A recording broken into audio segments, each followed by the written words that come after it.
할렐루야. 오늘 또 하나님의 은혜가 여러분에게 넘쳐날 수 있기를 바랍니다. 오늘 본문 말씀은 BC 444년 느헤미야를 중심으로 해서 제3차 기환하는 장면, 그리고 느헤미야가 기환해서 성벽을 재건하고 신앙을 개혁하고 예배를 갱신하는 이런 말씀이 오늘 본문의 말씀입니다. 느헤미야가 아닥사스다 왕의 허락을 받고 재정적인 지원뿐 아니라 군사적 지원과 폐허가 된 성벽을 증축하기 위해서, 재건하기 위해서 필요한 증축 재료들을 확보해서 예루살렘으로 돌아왔습니다. 3일 동안 그곳에 어떤 상황이 벌어지고 있는지 말을 타고 아무에게도 자기 신분을 알리지 않은 채 예루살렘 성 주위를 돌았습니다. 그리고 그 예루살렘이 폐허가 된 그 상황을 바라보며 그는 남몰래 가슴을 치며 눈물을 흘려야만 했던 것입니다. 여기서 저는 1차, 2차, 3차에 걸쳐서 바벨론에서 신앙의 자유를 잃은 채 예배드리고 싶지만 예배드리지 못한 채 염원했던 그 꿈을 이루며 예루살렘으로 돌아와 많게는 93년, 그리고 2차 기환한 사람은 14년, 느헤미야와 함께 온 사람은 온 지 얼마 되지 않은 상황 속에서 예루살렘의 그 상황이 만만치 않다고 하는 사실을 발견하게 됩니다. 그곳에 돌아오기만 하면 행복할 줄 알고 인생이 새롭게 펼쳐질 줄로 알았는데 돌아와 보니까 예루살렘에 성전이 파기가 되어 있어요. 그래서 스룹바벨을 중심으로 예루살렘 성전이 BC 516년에 완공됩니다. 그러나 느헤미야가 왔을 때 여전히 치안이 불안했고요. 왜냐하면 성벽이 무너져 있는 채 방치해 놓은 상태였기 때문에 그렇습니다. 성벽이 견고하게 세워질 때 외부의 사람으로부터 방패막이가 되고 도적이 들어오는 것을 막고 그곳에 사는 사람들이 안전하게 평안을 누리며 살 수 있는 법인데, 성벽이 폐허가 된 상황에서 그곳에 있는 모든 사람들은 불안에 떨 수밖에 없었습니다. 먹을 것이 문제였습니다. 입을 것이 문제였습니다. 사는 인생에 문제가 나타났던 것입니다. 어쩌면 그 상황은 오늘 우리들의 상황과 어쩌면 흡사한 상황인지 모르겠습니다. 그 해답을 오늘 본문 말씀에서 찾아내므로 우리 성도들이 안고 있는 그 문제도 이스라엘 백성들이 찾아낸 그 해법을 붙잡음으로 여러분의 인생의 고통이 기쁨으로 바뀌고 절망과 좌절이 희망과 소망으로, 병자가 건강한 자로 바뀌어질 수 있는 축복의 주인공들 될 수 있기를 바랍니다. 그 해답은 하나입니다. 그 불가피한 상황 속에서 말씀을 붙잡는 일입니다.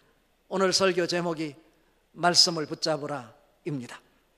오늘 본문 말씀 속에서 구체적으로 불가피한 상황 속에서 새로운 비전을 향해 오뚜기처럼 우뚝 일어서서 하나님과 함께 뚜벅뚜벅 하늘의 비전을 향해 걸어가는 이스라엘 백성들의 모습 속에서 여러분의 승리와 축복의 모습을 찾아낼 수 있기를 바랍니다. 그 해답이 뭘까요? 그 방법이 뭘까요? 그 영적 비결이 무엇일까요? 첫 번째로 말씀이 능력임을 경험하는 일입니다. 말할 수 없는 아픔, 신음할 수밖에 없는 고통, 갑작스러운 사고 앞에, 갑작스러운 질병 앞에 내 힘으로 그 문제를 해결할 수 없어 아파하고 있는 우리들을 향해 주시는 말씀입니다. 말씀이 능력임을 경험하십시오. 무에서 유를 창조하신 말씀입니다. 죽은 자를 말씀 한마디로 살려내신 생명의 말씀입니다. 불치의 병, 말씀 한마디로 살려낸 하나님의 살아계신 말씀입니다. 이스라엘 백성들 그 불가피한 상황 속에서도 그들이 다시 일어설 수 있었던 것은 다른 것이 아니라 말씀이 능력임을 경험하고 있습니다. 그 모습이 여러분의 모습일 수 있기를 바랍니다. 오늘 읽은 말씀 중에 느헤미야 8장 1절과 5절 말씀 같이 읽도록 하겠습니다. 이스라엘 자손이 자기들의 성읍에 거주하였더니 7째 달에 이르러 모든 백성이 일제히 수문 앞 광장에 모여 학사 에스라에게 여호와께서 이스라엘에게 명령하신 모세의 율법책을 가져오기를 청하매 5절 에스라가 모든 백성 위에 서서 그들 목전에 책을 펴니 책을 펼 때 모든 백성이 일어서니라 입니다. 놀라운 일이 벌어졌습니다. 느헤미야와 함께 예루살렘에 입성한 이스라엘 백성들, 기대와는 달랐습니다. 성벽이 무너져 있습니다. 방치된 채 수십 년 지나치고 있습니다. 그것에 대해서 거들떠보는 사람이 없습니다. 자기 일이라 생각하지 않습니다. 자기 인생과 상관없는 일이라 치부해버립니다. 우리의 모습일 수 있습니다. 교회가 무너지고 교회가 수리할 부분이 있어도 나와 상관없습니다. 내 집만 깨끗하면 됩니다. 내 집만 좋은 집이면 됩니다. 어쩌면 이스라엘 백성들의 모습이 바로 그러한 모습이었을 것입니다. 그런데 느헤미야가 와서 새로운 개혁을 단행합니다. 느헤미야는 1장부터 13장까지 있습니다. 1장부터 7장까지는 느헤미야가 이스라엘 백성과 함께 제3차 기환을 해서 성벽을 재건하는 일을 소개하고 있습니다.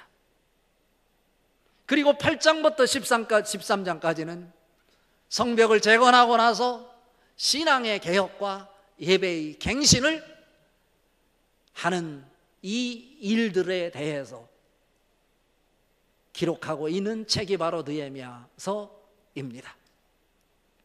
느헤미야가 예루살렘에 오자마자 3일 동안 순찰을 하고 나서 시작한 것이 성벽 재건하는 일이었습니다. 그런데 당시에 총독으로 있었던 산발랏을 중심으로 해서 성벽 재건하는 것을 방해합니다. 충분한 이유가 있습니다. 느헤미야라고 하는 지도자가 나타나서 백성들을 한데로 모으고 그를 중심으로 해서 한 세력을 이루는 것을 바라볼 때 그가 중심이 되어서 하는 일을 방치했다가 자기가 차지하고 있었던 총독의 자리가 위태롭다고 생각한 것입니다. 그래서 노골적으로 자기의 지위를 유지하기 위해서 사마리아 사람들을 중심으로 해서 이 느헤미야의 성벽 증축하는 문제를, 성벽 재건하는 일에 대해서 방해 공작을 하기 시작하는 것입니다. 비참한 아픔입니다. 같은 민족이 한 방향을 향해, 한 목적을 향해 가야 될 사람들인데도 불구하고 자기의 지위를 유지하기 위해서 하나님 일에 방해 공작을 하고 있는 것입니다. 느헤미야는 그 일에 흔들리지 않았습니다. 하나님이 주신 사명이기에 성벽 재건하는 일을 미룰 수가 없었습니다. 그곳에 온 지 3일 후에 그 성벽 재건의 일을 시작하여 느헤미야 6장 15절에 근거해 볼 때 52일 만에 성벽 재건을 완공합니다. 할렐루야 아닙니까? 그리고 성벽 재건을 완공하고 나서 5일이 지난 7월 1일 이스라엘 절기로 따지면 나팔절입니다. 오늘 본문 말씀입니다. 종교력으로 치면 7월 1일 나팔절입니다. 그러나 유대 민간력으로 따지면 이 7월 1일이 새해 첫째 날입니다. 우리로 말하면 어쩌면 한 해를 마무리하고 새해를 시작하는 첫날 송구영신 예배와 같은 모습, 마음, 정성이 담겨져 드려지는 예배일 것입니다. 한 해를 시작하면서 자기의 인생의 모든 것을 하나님께 부탁하고 하나님 능력에 의해서 하나님과 함께 한 해를 승리를 약속하며 하나님께 맡기는 예배가 바로 나팔절입니다. 새해를 시작한다는 데 의미가 있어요. 느헤미야는 성전 재건을 완성하고 곧바로 5일이 지난 이 7월 1일 나팔절을 맞이해서 이스라엘 백성들을 다 모았습니다. 그리고 함께 돕는 동역자들을 통해서 높은 무대를 쌓습니다. 그리고 그곳에 누구를 초청하냐면 학사 겸 제사장이었던 에스라를 초대합니다. 에스라가 그 높은 곳에 가서 모세의 율법책을 낭독하기 시작했습니다. 말씀을 낭독하자 모든 백성들이 자리에서 일제히 일어섰다고 오늘 5절 말씀에 기록하고 있습니다. 이 모습 속에서 우리에게 주는 영적인 메시지는 무엇입니까? 먹을 것을 걱정해야 되고 인생살이를 걱정하며 아픔 속에 미래가 보이지 않고 비전이 보이지 않던 이스라엘 백성들이 우뚝 후련히 역사의 한복판에 설 수 있었던 것은 다른 것이 아니라 말씀의 능력을 경험하는 일이라고 그랬습니다. 오늘 이 본문 말씀을 통해서 이스라엘 백성들을 통해서 찾을 수 있는 것은 말씀을 간절히 사모하는 모습입니다. 여러분에게도 말씀을 사모하는 모습이 그 말씀의 능력을 경험하는 것으로 연결된다는 사실을 기억하고 상황을 초월하여 말씀을 사모하는 모습으로 충만하기를 바랍니다. 하나님의 말씀은 살아있는 능력의 말씀입니다. 우리가 하나님의 말씀을 사모하고 누가 말씀을 전하든지 그 말씀을 지식으로 사람의 말로 받지 아니하고 하나님의 말씀으로 받을 때 그 말씀은 능력이 되어 구원에 이르는 지혜가 되고 하나님의 사람으로 온전케 되어 교훈과 책망과 바르게 함과 의로 교육하기에 유익한 하나님의 말씀으로 여러분의 인생을 변화시켜낼 것입니다. 그 축복이 여러분에게 넘쳐날 수 있기를 바랍니다. 그리고 이들에게 나타나는 것은 말씀을 사모했을 뿐 아니라 말씀을 사모함으로 받되 그 말씀을 믿음으로 받아들였다라고 하는 것입니다. 말씀은 믿음으로 받아들일 때 그 말씀이 능력으로 여러분에게 나타나는 것입니다. 마가복음 16장 15절부터 20절까지 이렇게 말씀하고 있습니다. 또 이르시되 너희는 온 천하에 다니며 만민에게 복음을 전파하라. 믿고 세례를 받는 사람은 구원을 받을 것이요 믿지 않는 사람은 정죄를 받으리라. 믿는 자들에게는 이런 표적이 따르리니 곧 그들이 내 이름으로 귀신을 쫓아내며 새방언을 말하며 뱀을 집어 들어 올리며 무슨 독을 마실지라도 해를 받지 아니하며 병든 사람에게 손을 얹은즉 나음을 얻으리라. 주 예수께서 말씀을 마치신 후에 하늘로 올리워 하나님 우편에 앉아 계시느니라. 제자들이 나가 두루 전파할세 주께서 함께 역사하사 따르는 표적으로 말씀을 확실히 증언하시니라 말씀하고 있어요. 이것이 바로 하나님의 말씀의 능력인데 이 말씀의 능력은 말씀을 사모하고 말씀을 믿음으로 받아들일 때 나타나는 능력인 것입니다. 여러분이 불가피한 상황이라 할지라도 말씀을 사모하는 영성이 여러분에게 상실되지 않기를 바랍니다. 어떠한 상황 속에서도 내가 말씀을 붙잡기만 하면 나는 살아나리라. 나는 그 말씀을 내가 붙잡기만 하면 일어서리라. 그 말씀을 내가 찾기만 하면 새로운 길이 보이리라. 시편 119편 105절에 주의 말씀은 내 발의 등이요 내 길의 빛이니이다 라고 말씀하고 있습니다. 이렇게 하나님의 말씀의 능력을 개별적으로 말씀을 사모함으로 체험할 수 있는 여러분 될 수 있기를 주님의 이름으로 축복합니다. 이것이 바로 우리가 살 수 있는 길인 거예요. 하나님은 말씀합니다. 너가 말씀을 믿음으로 받아들이기만 하면 내가 너를 보호해 주겠다. 내가 너를 책임져 주겠다. 그래서 시편 23편 4절에 다윗은 이렇게 고백합니다. 내가 사망의 음침한 골짜기를 다닐지라도 해를 두려워하지 않을 것은 주께서 나와 함께 하심이라. 주의 지팡이와 막대기가 나를 안위하시나이다 라고 고백합니다. 여러분도 이런 고백이 말씀 붙잡음으로 여러분 인생 속에 구체적으로 나타날 수 있기를 바랍니다. 두 번째로, 말씀을 믿음으로 받아들였다면 그것으로 끝나는 것이 아니라 받아들인 말씀 앞에 인격적으로 응답하는 모습이 있어야 합니다. 이것이 이스라엘 백성들이 그 불가피한 상황 속에서 자유를 얻을 수 있었던 이유이기도 합니다. 오늘 읽은 말씀 8절 9절 같이 한번 읽어봅니다. 하나님의 율법책을 낭독하고 그 뜻을 해석하여 백성에게 그 낭독하는 것을 다 깨닫게 하니 백성이 율법의 말씀을 듣고 다 우는지라. 총독 느헤미야와 제사장 겸 학사 에스라와 백성을 가르치는 레위 사람들이 모든 백성에게 이르기를 오늘 너희 하나님 여호와의 성일이니 슬퍼하지 말며 울지 말라 하고입니다. 이스라엘 백성들은 먹을 것을 걱정해야 됐습니다. 환경이 좋지 않았습니다. 내일이 보이지 않았습니다. 그러나 그들에게 찾을 수 있었던 것은 말씀을 사모하는 모습이었습니다. 걱정하다가도 근심하다가도 말씀이 그들에게 들리니 그들은 앉아있지 않고 벌떡 일어나서 말씀의 귀를 기울였습니다. 여러분의 모습이기를 바랍니다.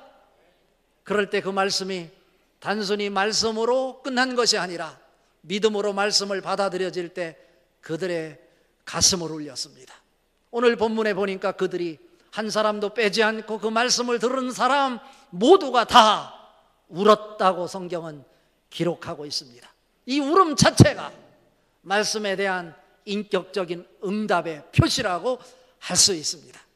말씀을 믿음으로 받아들였더니 말씀 앞에 귀를 기울였더니 그 말씀이 그에게 능력이 되는 것을 경험하고 있는 것입니다.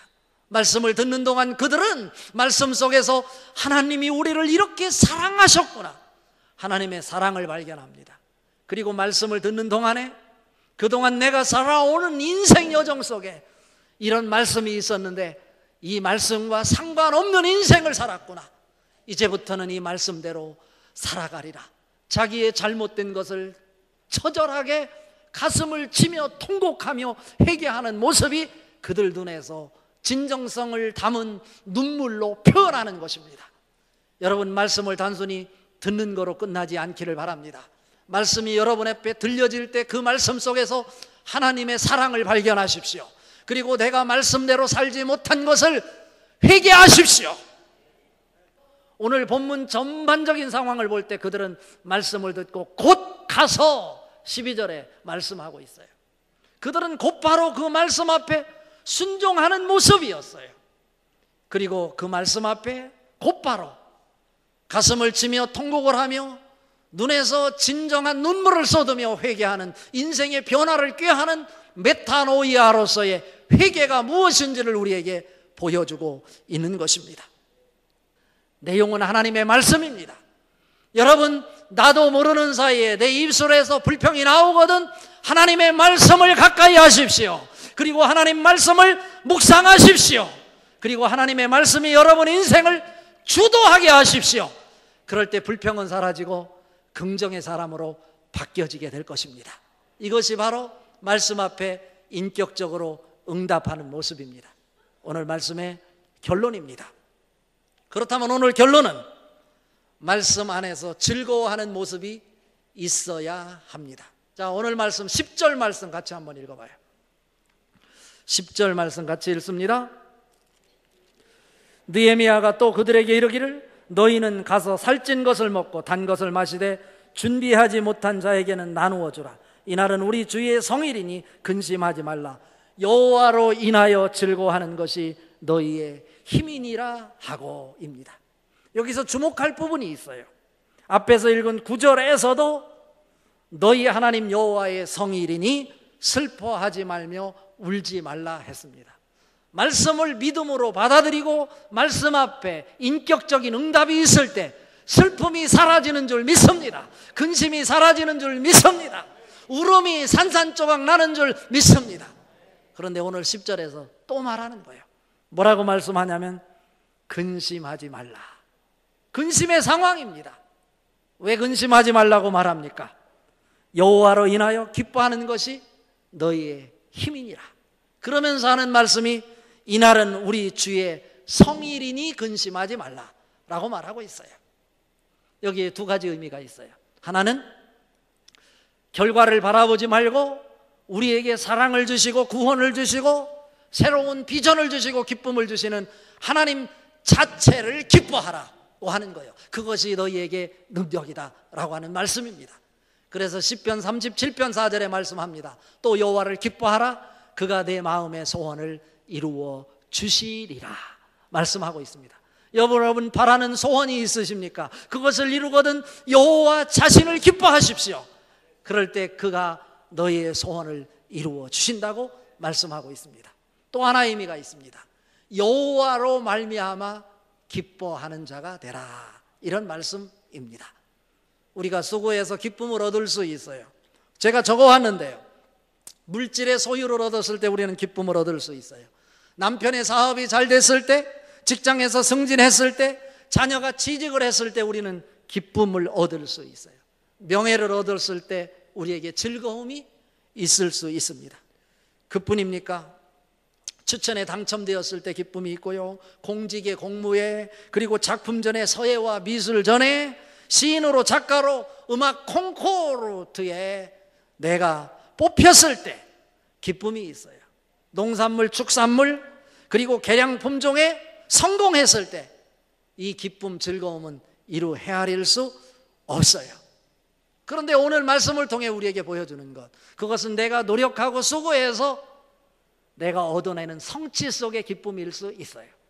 그러나 하나님의 말씀을 가까이 하고 말씀을 사모하는 사람, 말씀을 붙잡고 승리를 다짐하는 사람에게는 내가 노력해서 기쁨을 얻은 것이기는 하지만 여호와로 말미암아 내가 기뻐하리로다. 모든 근거와 이유를 하나님 말씀에서 찾는 것입니다. 그 축복이 여러분에게 넘쳐날 수 있기를 바랍니다. 시편 145편 20절에 여호와께서 자기를 사랑하는 자들을 다 보호하시고 악인들은 다 멸하시리로다 말씀하고 있어요.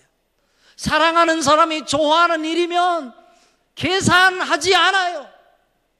계산을 초월해서 그 일을 기쁨으로 감당하더라고. 말씀으로 이 땅에 오신 예수님을 사랑하는 여러분 될 수 있기를 바랍니다. 그분을 사랑한다면 그분이 좋아하는 일을 기쁨으로 감당하십시오. 마태복음 28장 19절 20절에 너희는 모든 민족을 제자로 삼아 아버지와 아들과 성령의 이름으로 세례를 베풀고 내가 너희에게 분부한 모든 것을 가르쳐 지키게 하라. 볼지어다 내가 세상 끝날까지 항상 너희와 함께 하느니라 하시니라 말씀하고 있어요. 복음 전하는 것, 전도하는 것, 예수님이 기뻐하시는 일입니다. 그 일을 기쁨으로 감당함으로 전도하는 과정 속에 참다운 기쁨이 뭔지, 승리가 무엇인지를 경험할 수 있는 여러분 될 수 있기를 주님의 이름으로 축복합니다.